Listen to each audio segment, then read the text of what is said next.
Um crime ocorrido na zona rural de Embu-Guaçu, região metropolitana de São Paulo, em novembro de 2003, causou profunda indignação na sociedade. O crime de tortura e assassinato do jovem Felipe Silva Café, de 19 anos, e da menor Liana Bey Friedenbach, com 16, chocou o país. O caso volta a ganhar repercussão nacional, não apenas por completar 10 anos, mas também por causa de uma nova perícia judicial, onde vai decidir se Champinha, o assassino confesso, atualmente com 26 anos, tem ou não condições de voltar a conviver em sociedade. Quem está aqui para conversar com a gente é o pai da Liana, ele atualmente é vereador Ari Friedenbach. Boa tarde, Ari. Obrigada pela sua presença. Boa tarde, obrigado pelo convite. Seja bem-vindo sempre, Ari. Bom, a gente já falou algumas vezes, né, sobre essa história triste, né? Na época do crime, houve uma grande comoção. A sociedade toda brasileira ficou chocada, como a Adriana falou, né? E agora voltou a discussão da punição, naquela época, para menores, né, no Brasil, aquela coisa toda, né? O que foi resolvido de lá para cá, nesses 10 anos? O que evoluiu a lei brasileira nesse sentido? Bom, primeiro, só para pontuar, hoje, por coincidência, fazem exatos 10 anos do assassinato da Liana. Nossa, hoje? Hoje. Nada aconteceu de concreto, de mudanças verdadeiras na legislação, de cuidados com a população. Na verdade, essa discussão vem e volta toda hora que há um novo crime cometido por menores de idade, mas nada acontece além de discussão na mídia. As autoridades do Executivo, do Legislativo, que deveriam realmente pensar esse assunto com responsabilidade, com olhar para a sociedade, absolutamente não fizeram nada foi feito. Por que você acha que não evolui essa questão? Bom, primeiro assim, é um tema extremamente polêmico. A questão da redução ou não da maioridade penal, quais os caminhos melhores a serem tomados. Então, acho que assim, é um tema polêmico, difícil de se discutir, que exige muito conhecimento do tema, coisa que, infelizmente, a grande maioria dos legisladores não estão preparados efetivamente para discutir esse tema com embasamento, seja pela psiquiatria, pelo direito. Então, é melhor deixar os nossos jovens indo morrendo. O que eu assisti nesses últimos 10 anos são centenas e centenas de jovens assassinando jovens. Essa é a realidade do nosso país hoje. Porque ali na época, o Champinha, né, o assassino confesso, tinha 16 anos. E você é a favor ou contra a maioridade penal? Bom, esse tema é extremamente importante deixar muito claro o meu posicionamento. Muitas vezes, quando eu digo que sou contra a redução da maioridade penal, as pessoas ficam até revoltadas achando que eu acho que não deve se fazer nada, que é uma atitude permissiva. De forma nenhuma. Na verdade, eu tenho um posicionamento já há muitos anos e por conta de estudar, de debater, de ler profundamente esse assunto, que é diferente da simples redução da maioridade penal. Quando você fala de redução de maioridade penal, você está falando, normalmente, o número que se estabeleceu é 16 anos, para reduzir para 16 anos, e a justificativa de muitos para isso é que o jovem, se pode votar aos 16 anos, pode responder criminalmente aos 16 anos. É um argumento tolo esse. Eu acho completamente absurdo. Você pode falar, e eu acredito que sim, que a consciência política, o envolvimento político de um jovem pode se dar em torno dos 16 anos. Agora, a consciência do que significa matar alguém, estuprar alguém, sequestrar alguém, se dá muito antes disso. Então, a proposta que eu venho tentando e continuo tentando, e se Deus quiser um dia vou conseguir introduzir, pelo menos no debate, é a responsabilização de todo menor que comete crimes hediondos ou extremamente graves. Isso eu quero dizer o seguinte: para crimes de roubo, sequestro, latrocínio, homicídio e estupro, para esses 5 casos, o que eu defendo é a responsabilização do menor, independente da sua idade.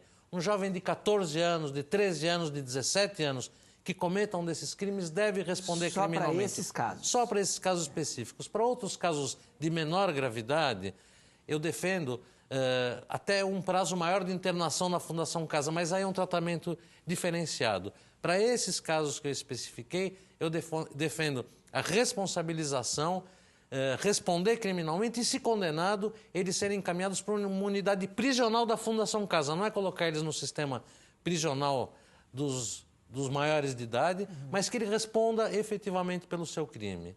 Isso é muito importante porque a gente não pode passar a régua nos 16 e deixar impunes os de 14, de 15 anos que cometem, infelizmente, cometem crimes. A gente sabe que se baixar para 16, eles vão começar a usar nos assaltos e tal, os de 14, os Exatamente, de 15. você vai deslocar o problema para uma faixa etária inferior. Quer dizer, eu acho que vai, inclusive, se agravar o problema, trazendo para o tráfico, para o crime, jovens que hoje não estão envolvidos e vão passar a estar porque vão estar sendo recrutados pelo crime organizado.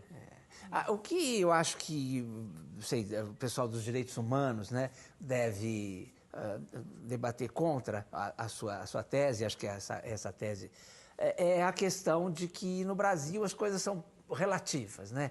Então que de repente se pode prender um garoto de 12, 8 anos, sei lá, né? E por outros motivos, né? E se enquadrá-lo num desses crimes só para, né? Não, eu já ouvi esse tipo de argumento e eu acho ele patético, porque uma criança de 8 anos não estupra, não mata, não consegue nem sequer segurar uma arma. Então, não acontece de criança de 8, de 6 anos estar cometendo um crime, acontece 1 em 1 milhão. Mas é muito difícil um jovem, muito jovem, estar envolvido nesse tipo de crime de extrema violência. Hoje até são utilizados, né, que a gente sabe, porque o crime... E uma medida extremamente importante que está sendo debatida, isso sim está sendo debatido na reforma do Código Penal e que vai exatamente nesse problema, é o aumento da pena em 1/3 do maior de idade que recruta o menor para fazer parte da sua quadrilha, seja para cometer o crime ou assumir o crime. Essa pequena mudança legal já vai cuidar de uma forma muito importante, muito atenta para esse problema. Claro, isso é importante também. É muito importante e é uma pequena mudança isso. Quer dizer, não é o debate maior, se vai reduzir a maioridade penal, vai responsabilizar, que é mais complicado. Essa medida pequena já vai fazer uma grande diferença na criminalidade envolvendo menores de idade. Ori, como é que você e sua família receberam a notícia de que o Ministério Público pediu à Justiça que Champim, um assassino confesso, passe por uma nova avaliação médica? Bom, primeiro um esclarecimento extremamente importante. Essa perícia que vai ser feita não vincula a decisão do juiz. A perícia subsidia o juiz para tomar a sua decisão, mas o convencimento do juiz não é embasado só na perícia que vai ser feita. Então, seja ela boa ou ruim, boa, que eu chamo é boa para a sociedade, ou ruim para a sociedade, não é para o pai da Liana, Liana já morreu, quer dizer, a questão é a sociedade. E essa perícia, então, vai servir de subsídio para a decisão judicial. Quanto ao fato de fazerem a perícia, eu não vejo nenhum mal, acho até importante, porque seguramente, se bem feita a perícia, se isenta a perícia, ela vai demonstrar com clareza de que ele é um psicopata perigoso e que não tem nenhuma condição de retorno à sociedade. A questão... Ele é assassino, para a gente esclarecer, ele é assassino confesso, né? Ele é assassino confesso. E para informar também as pessoas que estão em casa, ele confessou o crime, o Champinha, passou 3 anos na Fundação Casa e depois de cumprir a pena, a Justiça considerou que o jovem não tinha condições de viver em sociedade e enviou para a Unidade Experimental de Saúde na Zona Norte de São Paulo. Já houve uma perícia, e né? ele está lá desde 2006. Houveram várias perícias, todas constatando a patologia dele perigosa. Tem uma perícia que foi feita que diz ao contrário e a defesa está se batendo em cima dessa perícia. Agora, qualquer perito sério e responsável jamais vai dizer que ele tem condições de voltar à sociedade. Ele é absolutamente, comprovadamente, uma pessoa extremamente perigosa, extremamente violenta, sem condições de voltar à sociedade. E por isso ele foi encaminhado para essa unidade da Secretaria de Saúde, porque ele foi interditado civilmente. O Estado falou, olha, você não tem condições de cuidar de você mesmo, o Estado vai cuidar. A questão que alega a defesa é que no Brasil não existe prisão perpétua. De fato, não existe prisão perpétua, ele nem está numa prisão perpétua. Aliás, ele está extremamente bem instalado, melhor do que uma parcela gigantesca da população brasileira. A questão é, quando se encaminha um maior de idade, psicopata, para a pena é a medida de segurança, ele vai para o manicômio judiciário e lá vai passar o resto dos seus dias porque não tem condições de convívio social. Não é uma pena de prisão perpétua, é tirar da sociedade pessoas que não têm condições de conviver em sociedade. Isso não é o que o pai espera, né? Isso é o que a sociedade... É uma pessoa da sociedade, um cidadão espera que possa andar com o mínimo, realmente mínimo de segurança na cidade. Perfeito. E psicopatas precisam ser tirados de circulação. Uma outra coisa muito importante... Até para o bem dele próprio, né? Exatamente, para o bem dele e bem da sociedade. Uma outra questão muito importante que precisa ser debatida e não é absolutamente ignorada na nossa legislação, o Estatuto da Criança e do Adolescente em nenhum momento fala do que se faz com o menor de idade psicopata. Isso não existe nenhuma previsão legal. E por isso a gente tem situações de verdadeiro limbo legal, porque a lei é absolutamente omissa o que se faz com o menor de idade que tem uma patologia que não o permite viver em sociedade. Exatamente. A impressão que tem é que a lei só existe, então, para punir maiores de 18 anos. Exato. E pune mal. E não ressocializa. Agora, o Champinha também entrou para a história policial como um dos assassinos mais violentos do país.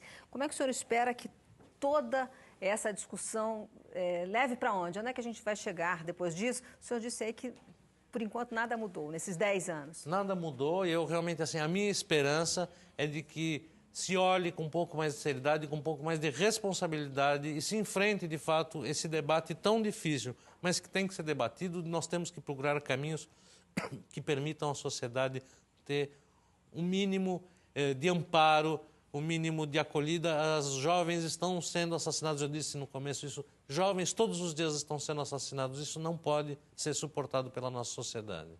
Obrigada, então, Ari, pela sua presença aqui. Muito obrigado pelo convite, obrigado pela oportunidade.